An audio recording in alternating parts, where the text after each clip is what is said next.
Welcome to the Howell Business Beat, your go-to source for the latest insights, success stories, and trends shaping the business community right here in Livingston County. I'm Janelle Smith, president of the Howell Area Chamber of Commerce, and I'm joined today in studio with our special guest, Kevin Suboski. Welcome, Kevin. Thank you, Janelle. Good to be here. And we're going to do something just a little bit different today. I know some of you may notice that I'm just here flying solo today. And what we wanted to do is really just have a casual conversation. Kevin and I have worked together for a number of years now, and we're doing some really cool work together. And we just thought, let's sit down, talk a little bit, and share some of the good things that we're working on and some thoughts and perspective behind that. So welcome, Kevin, and I just want to dive in a little bit. Before we get started, I always like to have our guests just share a little bit about you. I know this is not your first time in the studio recording a podcast on the Howell Business Beat.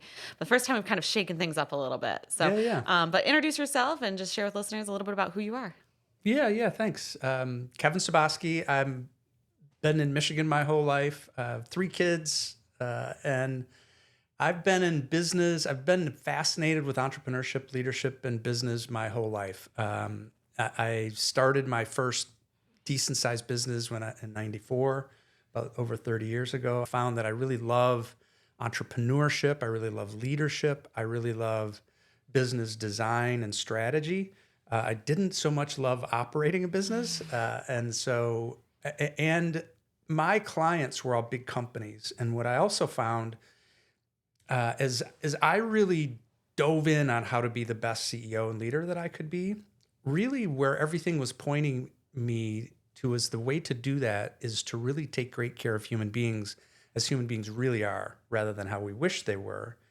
And I applied that to my business, and it had great consequence, right? So we crushed it in a lot of different ways. But my clients, these big companies, weren't necessarily great at doing that. So I decided to stop my IT business and focus on helping other entrepreneurs. I was nuts about the stuff I studied. I was really fascinated with it. So I studied biology, especially neurology, philosophy, and linguistics, the fundamentals of human behavior, so that I could figure out and help my clients influence people more effectively. And so 20 years ago, I said, I'm going to love my work, and said, who do I love? I love entrepreneurs. And so 20 years ago, I shifted and started teaching a lot of those fundamentals, and came to find that a lot of people don't necessarily want to study philosophy. They said, Kevin, what do we do? That's smart and everything, but what do we do? And so I went on a period of reflection to figure out how to shift, and I found the tools of entrepreneurial operating system, which from my perspective is the what do you do. Mm-hmm. From my perspective, it's a human operating system. It's a human-centered system, and Gino just did a better job of laying out what to do. So 13 years ago, I became an EOS implementer, and so I've been working with solopreneurs, helping them design their business, and working with bigger companies, helping them run their business better. So that's where our paths started to intersect more so, I think, on the, really on all fronts, EOS and the entrepreneurial side of this. So I was really fascinated to connect with you and just learn about your background, because I found that really fascinating. And then just how you were able to take a model like EOS and evolve it into something that worked for also the solopreneur and the entrepreneur, because I think things change a little bit. It's same kind of fundamentals, but a little bit different. And you were sharing a little bit about your GBB, which is growing a brilliant business. Yeah. So I was hoping you could share a little bit more about that today too.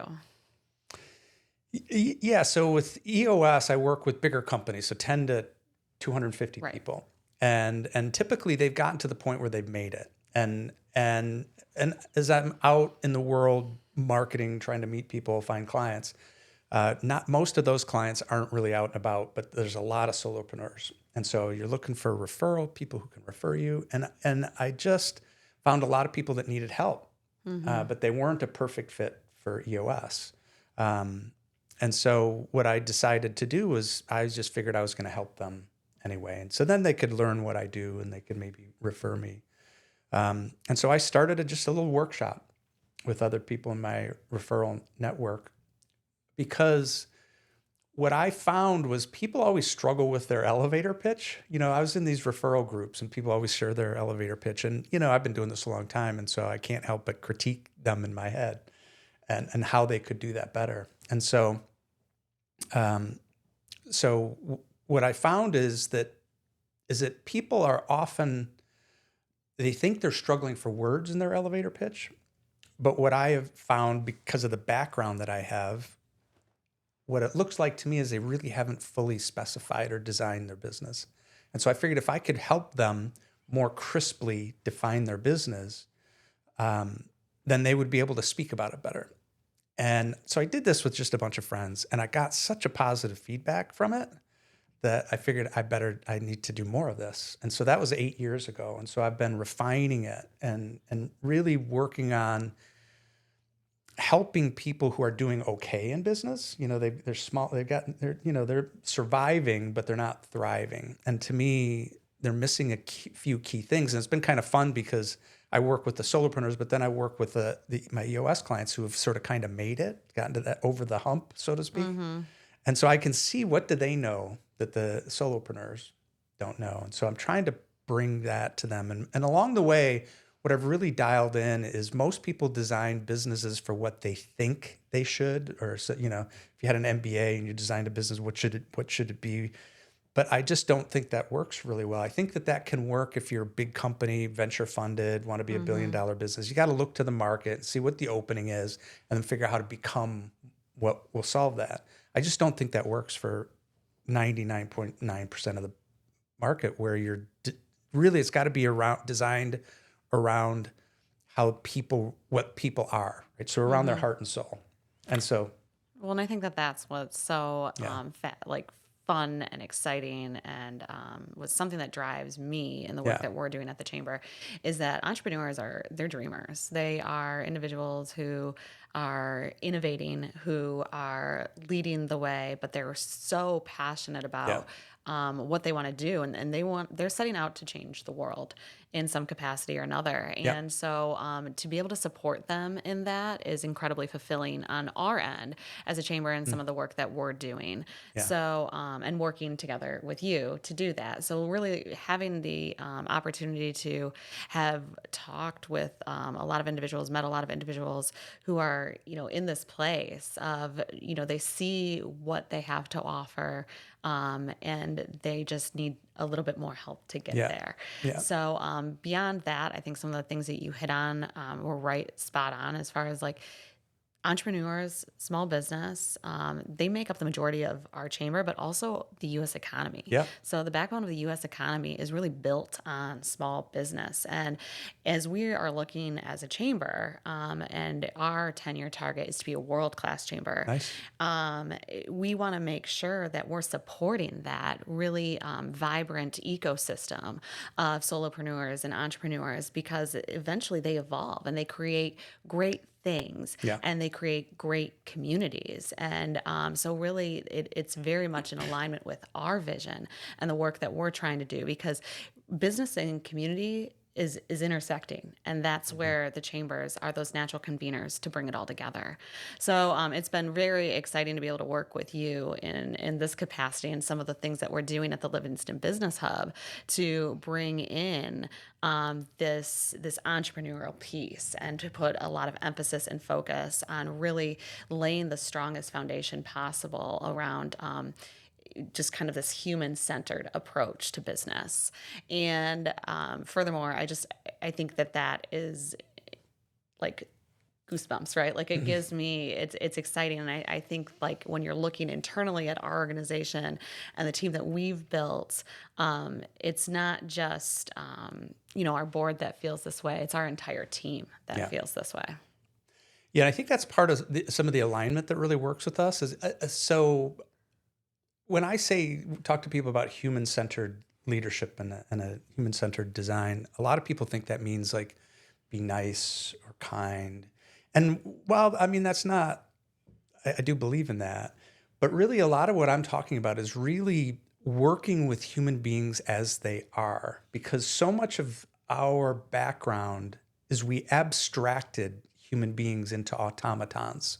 And so a lot of our standard practice for how to deal with people is to treat them like things. And so we're all kind of like getting fed up with that. I think there's a lot of people that are really disenchanted with sort of the business and leadership environment of the world. And so a lot of people see that I focus on purpose, having a purpose. And the reason that is because it just fits who we are.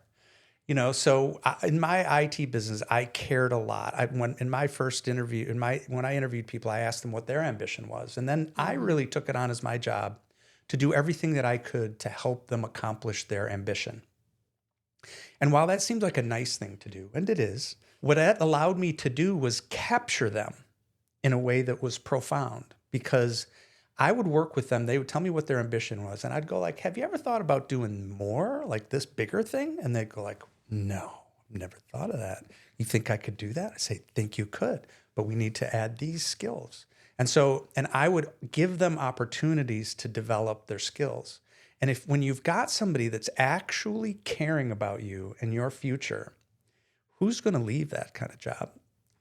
They, the kind of passion and energy and the kind of what that translated into in terms of work, increased work, was profound. When they left work, they were thinking about business, my business, our business. And yes, it's also a better way to live. I enjoyed that. It's meaningful. It's meaningful. It's Yeah. meaningful. And meaningful is satisfying, right? It's joyful. Right. And Yeah. so I think we both see that and see it's both a good thing, but it's in and of I think itself. it's for the yeah. But it produces better results too, Right. which is what a lot of people miss. Right. And so I think that that's been another thing that's been very enlightening through the process of just working together. Because not only was I immediately intrigued by the entrepreneurial operating system, it was something that I felt like we as a chamber needed to implement ourselves. Yeah. And so to be really clear about what we're trying to achieve Yeah. and how we're doing that. Yeah. And it's a constant work in process and a constant evolution. And I think, as we look at what we're really trying to achieve here, it's impact, it's meaningful impact through connection and education and advocacy for our members and leading in that through the community and through, doing that through different conversations and understanding some of the challenges that we're facing as a community as a whole. So I think that that's been very exciting and is leading us to kind of like this next step in our evolution as an organization to really support the community and the business community here in Livingston County. And we've been able to really form strong connections, collaborations, and alliances, because we can't do this work just, on our own. And it is meaningful work. So we're bringing in people like yourself to really make sure that we're providing high quality material to strongly support the entrepreneurial ecosystem here in Livingston County.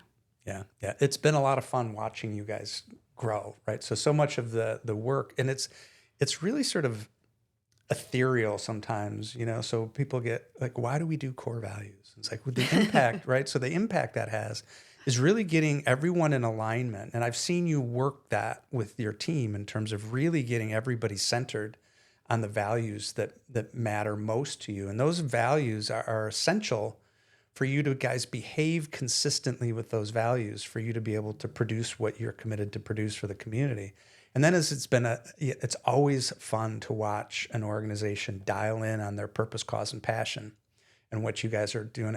And every time you guys get tighter with that, and you can see the passion that you guys have. And part of that process is steering that towards where your hearts are. It's not like you're saying, what is the right thing to do? And let's feel it. It's like, no, what do you guys really feel? And so it's been great to watch how passionate you guys really care about this stuff. and having half of you being crying when we're talking about your purpose, cause, and passion, the impact in the community, and the fact that we can dial that down and tighten that so that you guys care more and more. I see it in the way you guys are behaving and what what you're doing. And I think that comes across in the services that you provide. So Well, we hope it does because it is. It's really meaningful work. And I think that I know that our entire team feels the same way. And I think one of the most amazing things for me personally, and one of the biggest growth opportunities for me personally going through this journey has been realizing like, we're not alone in this. We are a team. We're doing this together, and that's one of our core values. yeah, And that has been, I think, a big game changer to really be able to lean into some different perspectives. But I think also, like as it translates to other entrepreneurs and other solopreneurs, it can be incredibly isolating yes, to do this work as much as you yes, believe in it and you have impact in it. But it's as much as a part of your strategy is kind of that mental component of it, and really tending to that piece because it's not easy. It's not easy work when you're doing and running your own business, and you're a solopreneur, and you're up against a lot as far as leading that impact and that change. So it's been a huge game changer for us to have some of these tools to be able to leverage to push our mission further and to get really laser focused around some of those things. One of the things that we have as our core value, one core value that we have at the chamber is open and honest. mhm, And I think it's really a little funny when you think about that because at face value, a lot of people are like, "Oh yeah, I'm yeah, yeah, super open," but are you?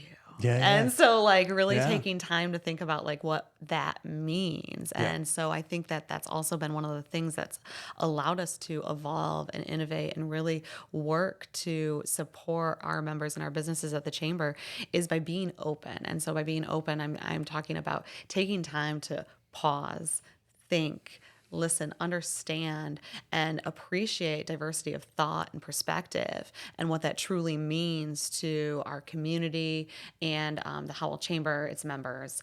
And Yep. so I think, having that as a core value is really instrumental for us to move that needle forward to be, just continue to be better and serve our community. Yeah, I think those are two like really important things that I've witnessed with you guys, right? So having core values and focusing on it the way that we do within EOS makes you look at it more closely. And what it does is it helps uncover the dysfunction in a way that's operational. So every team has like these rubs where sometimes stuff doesn't work, and sometimes it's a mystery. And I think part of what this has uncovered for you is those times when it isn't working. Part of what isn't working is that some people aren't being as open, and you guys have been vulnerable about that because a lot of times that's not what you're supposed to do in business. You're not, it's Mm-hmm. dangerous sometimes, and you have created an environment where people can do that. And the more that you dial in on and look at it, then you can really see where the dysfunction comes from, affect a difference, and make it so that you guys work together well. But I want to talk about the other thing that you said too, in terms of like the team and how lonely it is, because I think that one of the things I love about EOS is it really produces a leadership team, which is, I don't see any other thing that does that. To me, we don't really talk about that a lot, but I think it's one of those, when I'm working with the team, it really is profound because, you and I early on, we talked about how this was going to work, right? So it's like, I'm you're, laughing because I just remember this conversation vividly, and yeah, like how does a leadership team work, and what yeah, is a leadership team, yeah. and yep. Because the reality is, most people in your situation bear a huge burden, and you don't know, and it's challenging to enroll everybody else on the team in your issues, to contribute. And so going into that meeting and like, how am I going to talk to people? What am I going to share? It's like, and it's kind of, It's vulnerable. it's It's vulnerable. uncomfortable at Yeah. first. Hmm. And at some level, you're not sure, and neither are they. It's like, is this a trick? You know what I mean? It's like, But you're involving me in these decisions. Really, this is just a trick, right? right, but it is beautiful because it becomes a thing of trust. Yes. Yep. And so what I see over and over again is meeting after, as we do several meetings, everybody starts to get a sense of it. And, and I remember when it started to evolve where you could see that they were really in it with you and helping you think this stuff through and taking it on, and how that relieves some burden for you, getting that help and that sense that they're in it with you. But then the quality of your decisions keep getting better because, and and a lot of times like the leader of the business has a lot of the information, right? So and so it's not like anybody on the team is going to replace them and solve all the problems for them, but having that whole team like really in it, thinking it through, improve. And so it's just been fun to watch the degree to which you both, right? So the team goes, oh gosh, she's serious. She really wants our feedback and she's really going to do something about it. And where you're like, oh wow, you guys are really in it. And you do have something to contribute, so, and to see you guys really, it's, the last quarterly we did where it's like, damn, they're a team. So Yeah. And it is. It's definitely evolved over time, and it is funny because like I said, I recall that first conversation, and the questions that you were asking me to really find out like how are we leveraging a leadership team, and just kind of digging into the nuts and bolts of like what that looks like. And no, we weren't operating in that way, and so it's been, I think, even from where I sit, really amazing to watch our leadership team grow that trust and evolve, but also become stronger leaders yeah, within their roles and have more confidence in the decisions that they're making and yeah, the work that they're doing as well. yeah. Yeah, and there's an interesting thing going on with you guys. So I talk about entrepreneurship, and my career focus is really entrepreneurship, and we have different interpretation of what that means. So a lot of people think entrepreneur equals business, and I think it's a different phenomenon. To me, entrepreneurship is about inventing offers. It's about perceiving breakdowns and concerns in the marketplace that aren't being addressed by current offers, and then inventing new ones, and then attracting people to follow you and change their practices to use that new. And so it's an invention process. And there's so many facets of that, because it's not just like, here's this new offer. It's like you have to figure out how to explain it to them. You have to figure out what you need to do so that they can see it. And so then if they decide to follow you, how do you get them to implement it in a way that takes care of them? And so this is a facet of business. Every enterprise has both entrepreneurship concerns and business. In business, you still need to manage things. You need to manage transactions. You need to produce a profit. All those are essential, but it's different. It's a different set of practices. And a lot of times when people are working with entrepreneurs or business people, they're really putting most of their attention on business practices. And so it's been fun working with you guys, because as a chamber, I think you guys are extraordinarily entrepreneurial insofar as so much of our time together is in this question of design and invention. It's like you're moving, you have big ambitions for the contribution that you're going to make to the community. And that the way that you're doing things now are not really going to get you to where you want to go. So you guys are in this constant, evaluation, like what are we doing? What works? What doesn't work? What do we need to? And so it's and I don't think all chambers are that way. There's much more of a standard practice, business as usual kind of a thing, which is a business practice. The entrepreneurship is about change. Right. I think that's interesting note and observation. And I think I appreciate your assessment and think it's spot on as far as that goes, because I also think that that's also hard. It's not easy work. So I think that that's one thing that I find, you're looking at EOS and that operating system and kind of just, it's so easy. It's simple. Simple. Yeah. Right. It's simple. It's not easy. It's Not a lot easy. of hard work. Not So we are really putting ourselves on that trajectory to be that world-class organization, to continue to serve the needs of our business community and make that positive impact here in Livingston region.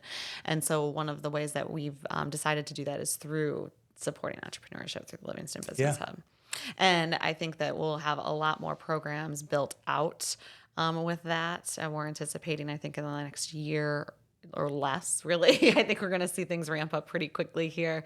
Um, to continue to support. So this was, in that evolution of, and then looking at like fine tuning that of like, what does that, what are those program offerings? What are Yeah. those services? What are the needs of our community and our businesses here, and constantly evaluating that Yeah. as often as every 90 days and, to some degree. So, Yeah.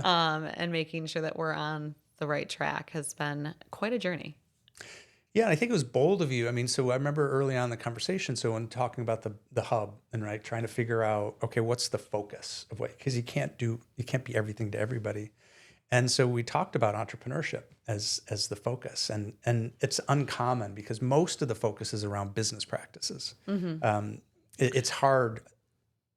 Well, with business practices, and I think we've talked about this a little bit, Yeah. maybe a lot, Yeah. but just like, the fundamentals like that every business owner wants and does likely need are like around potentially, like you said, like that business marketing. It's like those common pieces that Yeah. they're like, oh, well, I need more of that. Marketing is always a hot topic, but it's Yeah. also typically not like the big challenge with the business or the big issue around the business. It's something much more deeper, which could make it more human centered or Yeah. focused or culturally driven.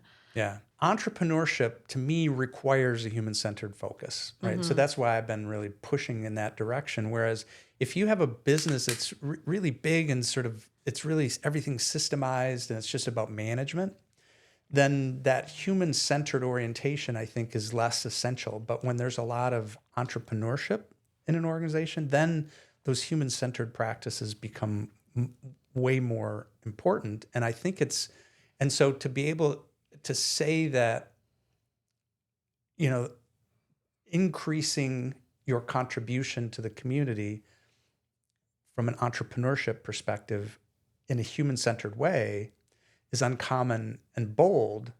But I think it's a huge differentiator. And to me, part of the reason I love it is I think when you look at your goals and you said I think part of this was part of the process in terms of what you guys are up to, which is education, Connection, connection, and advocacy. advocacy. And so you can't teach and you can't do all of that. But but so much of that is what you do is human centered. Really, what you guys are about is a sense of community, as much as like you're getting there through improving the ecosystem for business. Really, the outcome is to make a better community. It is. And I know this is going to sound so cheesy and so cliche, but like ribbon cuttings, when we go to ribbon Yeah, cuttings yeah, and we do a lot of them, we get to watch somebody's dream yeah, become a reality. Just in that moment, right? For them, cutting that ribbon, it may be like crossing the finish line. And so to be witness to that, like firsthand, is really impactful and meaningful. So when you're yeah, talking about like living this meaningful life and having it being human centered and human focused, we get to play a role in that. And that's exciting. That is, I think, a huge part of the passion that drives me, but also our entire team. So when we're thinking about, having that bold vision or, what we're looking to do and achieve, it really is making a positive impact yeah, and leaving this world a better place than, when we started. So changing the world in some way, but within yeah. the scope of our abilities. So we're right here, rooted in Livingston County. Yeah. Yeah, it's always interesting to me. I was on a podcast once and I was talking about purpose-led business and the guy interrupted me and said, I'm thinking about my listeners and a lot of those guys are saying this is airy-fairy stuff, I need to make money. And it's always interesting to me that people have that perspective because I didn't get here, right? So I've been in business for 30 years and I've been a nut job about studying and having coaches. I had coaches like 9 solid years out of that time I've been in business. And and through that study and application and help, what I've come to find is the way to make, and my goal was to make more money, you know what I mean? And so what I found was the way to make the most money is to make the biggest difference in people's lives in a way that they feel, right? It's not just, hey, did you give them, did they get the most? If you focus just on the money, you miss a lot of those other things. And so it's interesting you're talking about the ribbon cutting center. I see all these ribbon cutting things and I don't go to them. And now I'm like, I want to go to them because I think of it as this mechanical thing, but the way you frame it that way, then that's such an important human thing. And It is, and it's so funny because we do so many ribbon cuttings, and yeah, they are special. So you think like, but like you're like, oh, just another one. You're gonna like a rack 'em and crack 'em type of thing, right? yeah, Like yeah, we're just yeah, turning out ribbon cuttings, but that's not how it is. And what's really interesting is it's a time for storytelling and connection, nice. and there's so many that stick in my mind, but I we get weepy. I mean, people get weepy all the time at these Huh, things. And that's awesome. we had a dentist office who all she ever dreamed of was being a dentist one day, and Nice. she was able to open her own practice. And then we had another young couple that opened an assisted living home, and they talked about their passion and willingness to serve. They did this when they were 22, 23 years old. Hmm. It was the most beautiful thing. They had one of their residents play the piano. I mean, it's deeply Nice. moving, Yeah, yeah, yeah, and really, yeah, really meaningful stuff. But you might not remember the name of the business, I guess, but you're always going to remember that story yeah. and the impact that they're having. And I think that, again, that's what shapes a community. It's interesting. This is just sort of reminding me of something. So, there's this big question about leadership. Can you teach somebody to be a good leader, or are they born, right? So there's this big question. And I do think that largely most of the effective leaders are just intuitive. And if you pay attention to the most effective leaders, that intuition is all about people. It's a sensibility towards people. And I can say that I'm not that intuitive about that. I studied to get to where I am. So I got an engineering degree. I was in IT, and not necessarily the most human-centered kind of person, but I No. wanted to be successful. And so I studied that stuff. And so it's always interesting because I think you're intuitive that way. So you care about people and you're intuitive that way. And I think that's been one of the things that's fun about our conversations is that, when I work with an intuitive leader, a lot of times they don't know why it works for them. So because it's intuitive, so they don't know. And a lot of times I'll ask them, why do you think you work well as a leader? And they'll give me the answer, and I'll go like, I don't think so. And it's based upon like models that I've learned, not necessarily that I'm like intuitive, but I'll go like, I think it's this. I think that you see people's moods, and I think that you're effective at influencing people's moods. And they go like, that's interesting. And so I think that's part of like why we have great conversations is I'm able to like share with you some insights as to why your intuition and part of what I've seen is somebody that's like intuitive, it's hard for them to become masterful or any better because they don't have language for it. That's kind of what I've accumulated. I've accumulated the models and language to give people the insights, right? And so I think this process has allowed you to see more about like what is it about you that works, and sometimes what isn't the stuff that works. And so by having language and distinctions to be able to observe it, you can get better, and then you can teach someone else.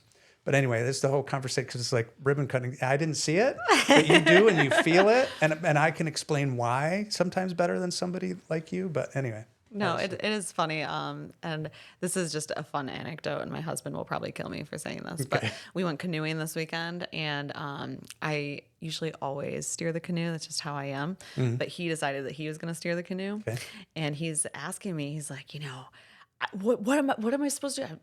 I said, I don't know how to tell you. It's just instinct for me. Yeah. So no, I don't know how that translates to this, but it was just a fun thing. So sometimes, you really can't or have the words or find the words, but it's a feeling, and that's why tools like EOS are really important because it says do these things. Simple. Yes, do these simple things, and it course corrects, right? So because sometimes you have intuition, it doesn't mean that you're perfect. It doesn't mean that you're doing everything effectively. There's a lot of stuff that you do really well.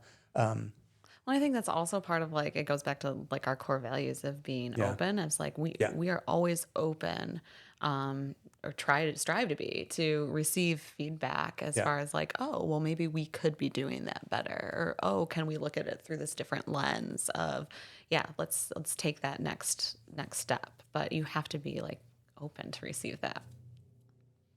So it's fun. It's been incredibly enlightening. It's been a one heck of a journey, and we're, I feel like, just kind of getting started. Yeah. So Yeah. we've got the business hub with a ton of different programming that we're already offering, but we're continuing to fine tune those offerings, continuing to evolve, and really excited to launch the Entrepreneurship Academy. Academy. Yep. So the academy will be coming very shortly, along with some amazing community conversations that will couple in, that will only continue to strengthen the conversations and the impact that we're driving with entrepreneurship within the community. So Yeah. it's some exciting stuff. I don't know if you want to share any more, Kevin, around that. Yeah, I mean, it's very exciting. I mean, so it is. So what we're looking at with the academy, the Entrepreneurship Academy, is really reframing entrepreneurship and looking. So this is stuff that I've been working on for 30 years. I've been practicing it in my business, and it's the tools, this human-centered orientation, the tools that I use to run my business and to give the advice or make the assessments that I do with my clients. But I really haven't been teaching it a lot. But I'm figuring out ways to teach it. The truth is we've gotten ourselves into a place over the last 150 years with business, right? So our notions of business and our notions of leadership come from the Industrial Revolution. The models of leadership come from the military, Military, yeah. which is a coercive model.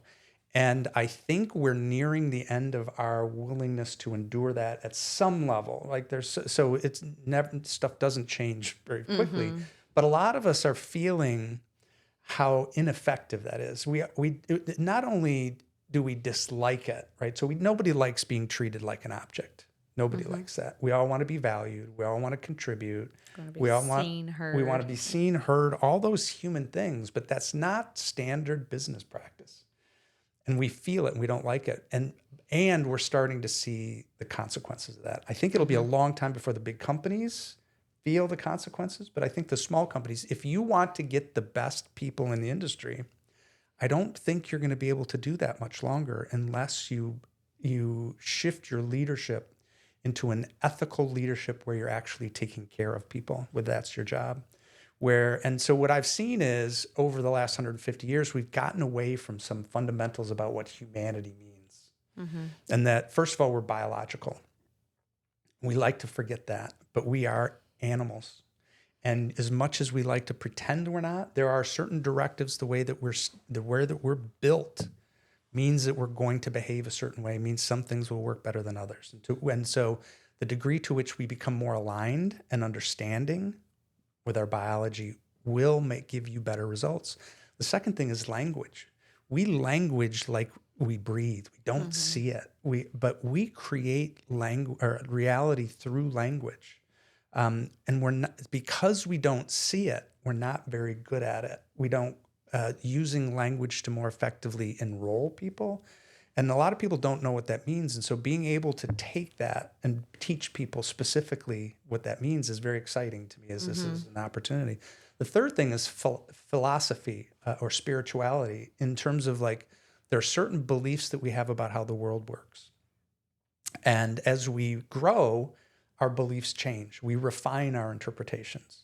And so what are the beliefs that we have? And so those three things are part of what I say lead with humanity is a leader who knows those things and is adept at navigating them will be more effective at influencing human beings, which is the core part of what a business is. So it's exciting to be able to codify that, to come up with a curriculum, and we're working through what that curriculum is and what are the general education kinds of things, the community conversation pieces, and what are the deeper programs? Because one of the things I'm fascinated with, there are some people who are determined to be masterful leaders Mm-hmm. and to be masterful at entrepreneurship, which are really, in some ways, there's a lot of similarity between those terms. And so it's a lifetime journey. I tell people, like, entrepreneurship and leadership, it's a 20 to 30 year game Mm-hmm. to mastery. And so finding those people in the community that just are the kind of person that want to be the best they can be that way, I think that's pretty fun to be able to, like, be a source of help for them. So those listening, this is your sign. So no, I also agree that this is very exciting. So we're looking forward to the build out of the curriculum and enrolling members of our community and entrepreneurs here to grow, evolve, lay a strong foundation for themselves and their teams and their business. So to live out their dreams, right? Live out their dreams. Yeah. Yeah. To make a difference. Absolutely. You know, and I've been working with entrepreneurs for a long time. And one of the things that I love about that is really a lever on a lever, right? So the entrepreneurs are making a big difference in the world, right? So the contribution, and I always tell them, I appreciate that, you know, you're doing good work for the world. And to be able to, like, improve that as a lever on a lever. And It's powerful. yeah. It is. Well, more to come. We are so excited. Thanks for just having a chat with me today, Kevin, yeah, it's and been fun. switching it up in Studio B here. Studio B.